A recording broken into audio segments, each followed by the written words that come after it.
প্রবল স্রোতের তোড়ে আমাদের রাস্তা ভেঙে গেছে। এমনকি এই জায়গাটা যদি কোনো কারণবশত রাস্তায় ফাটল ধরে বা ভেঙে যায়, এই দিকে যত বাড়িঘর আছে গোপালপুর পর্যন্ত, মধুপুর পর্যন্ত পানি পৌঁছে যেতে পারে। নদীর ভাঙন, নদী রক্ষা দরকার, এটা সরকারের দায়িত্ব।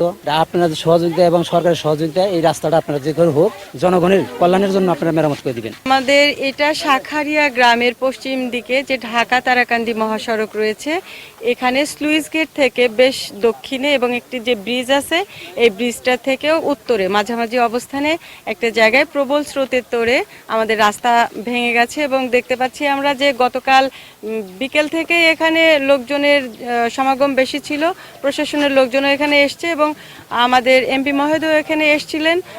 আজকে দেখতে পাচ্ছি যে আমাদের এখানে জিও ব্যাগ প্রচুর পরিমাণে ফেলা হচ্ছে। এছাড়াও আর ভোগান্তিটা হচ্ছে যে রাস্তায় ব্যারিকেড দেওয়া হয়েছে যাতে রাস্তার উপরে কোনো চাপ না আসে, তো সেই জায়গা থেকে যানবাহন চলাচল করছে না, বড় গাড়ি তো নয়ই, ছোট গাড়িও না। আর এক্ষেত্রে বড় গাড়িগুলোকে ঘুরে যেতে হচ্ছে অনেক দূর দিয়ে হেমনগর হয়ে। আর ছোট ছোট ভ্যান বা অটোতে যারা স্কুল কলেজগামী শিক্ষার্থী, শিক্ষক বা সাধারণ জনগণ, তাদেরকে যেতে হচ্ছে গ্রামের ভিতর দিয়ে।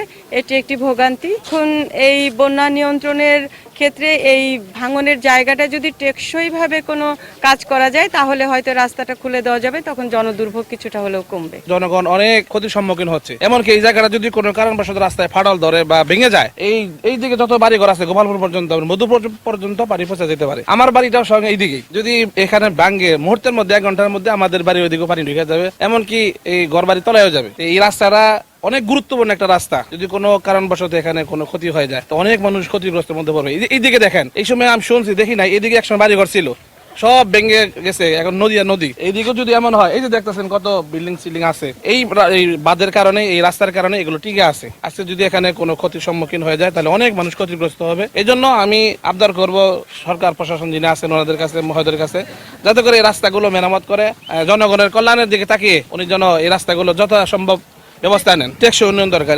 এর আগেবার করছিল, ওই যে অনেক দেখেন এখনো আছে, কিন্তু নদীর তো পানির কাছে কোনো জিনিস টিকে না। এখন যতই করা হবে হয়তো নিজ দিয়ে খরচ হয়ে যদি যায়, যখন তখন ভেঙে যেতে পারে। এখন আল্লাহর কাছেও দোয়া করা, আল্লাহ পাক আমাদেরকে রক্ষা করুন। হ্যাঁ, আমরা যতই ব্যবস্থা নেই, কিন্তু যদি তাকদিরে থাকে সবকিছু হবে। যমুনা ফার্টিলাইজার আছে, প্লাস এখানে চলে আপনার জামালপুর, সরিষাবাড়ি দ্রুত করে রাস্তা রয়ে গেছে। এখানে জনসংখ্যা দিকে বেশি, নদীর ভাঙন, নদী রোধ করা রক্ষা দরকার, এটা সরকারের দায়িত্ব।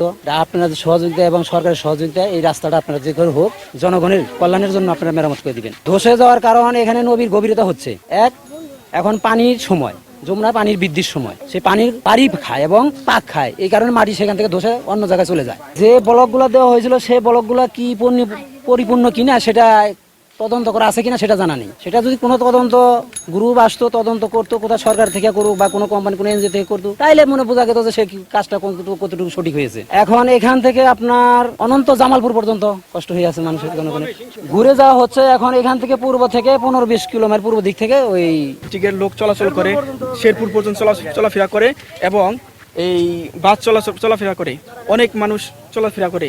এটা যদি ভেঙে যেত অনেক জেলায় ক্ষতিগ্রস্ত হতো। বর্তমানে বাস ট্রাক ভ্যান সব বন্ধ আছে। দাঁড়িয়ে বাইরে মানুষজন জোগাইয়া গাছ গুছ কাইটা ফালাই দিছিল, এই তো করছি।